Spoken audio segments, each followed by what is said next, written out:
Hi hello welcome to my channel. ఈరోజు మన recipe egg curry with gravy.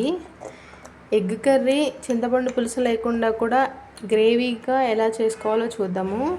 ఇందులో కొంచెం 1 టేబుల్ స్పూన్ ఆయిల్ తీసుకొని అందులో పసుపు కొంచెం కారం వేసుకొని ఈ బాయిల్డ్ ఎగ్స్ ఉంటాయి కదండి, ఆ బాయిల్డ్ ఎగ్స్ అనేవి బాగా వేయించాలి. ఆయిల్లో బాగా వేగితే చాలా టేస్టీగా ఉంటాయండి ఎగ్స్ కర్రీలో. చూడండి, మొత్తం బాగా వేగేంత వరకు మనం వేయించుతూనే ఉండాలి. ఆ పసుపు కారం అనేది ఎగ్స్కి బాగా పట్టేంత వరకు వేయించాలి. మొత్తం వేగిన తర్వాత ఒక ప్లేట్లోకి సపరేట్గా తీసుకోవాలండి.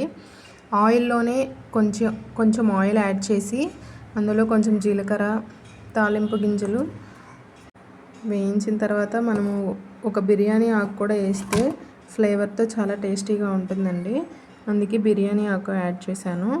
మొత్తం బాగా కలిపిన తర్వాత పొడవుగా కట్ చేసిన పచ్చిమిర్చిని తీసుకొని వాటిని కూడా బాగా వేయించాలి.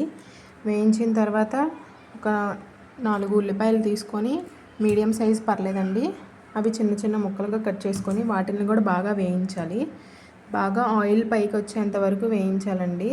వేయించిన తర్వాత ఒక 4 టమాటోస్ని తీసుకొని వాటిని కూడా కట్ చేసి పీసెస్గా మొత్తం బాగా మిక్స్ చేయాలండి. కొంచెం సేపు మూతపెట్టి ఉడికించుకోవాలి. తర్వాత అల్లం వెల్లుల్లి పేస్ట్ వేసి బాగా కలపాలండి. ఆ పీసెస్ మొత్తానికి ఈ పేస్ట్ అనేది బాగా కలిసేలా కలపాలి. కలిపిన తర్వాత రుచికి సరిపడా కొంచెం సాల్ట్, అలాగే పసుపు, కొంచెం కారం తీసుకొని మొత్తం బాగా మిక్స్ చేయాలి. సాల్ట్ సరిపోకపోతే లాస్ట్లో యాడ్ చేసుకోవచ్చండి, అందుకే నేను కొంచెం వేసాను. కారం మొత్తం వేసేసిన తర్వాత అందులో కొంచెం గరం మసాలా, అలాగే ధనియాల పొడి వేసుకోవాలి. మసాలా కోసం వేసుకొని మొత్తం బాగా మిక్స్ చేయాలండి. మొత్తం కలిపేసేయాలి. మసాలాలన్నీ పీసెస్ మొత్తానికి పట్టేంత వరకు మనం మిక్స్ చేస్తూ కలుపుతూ ఉండాలి.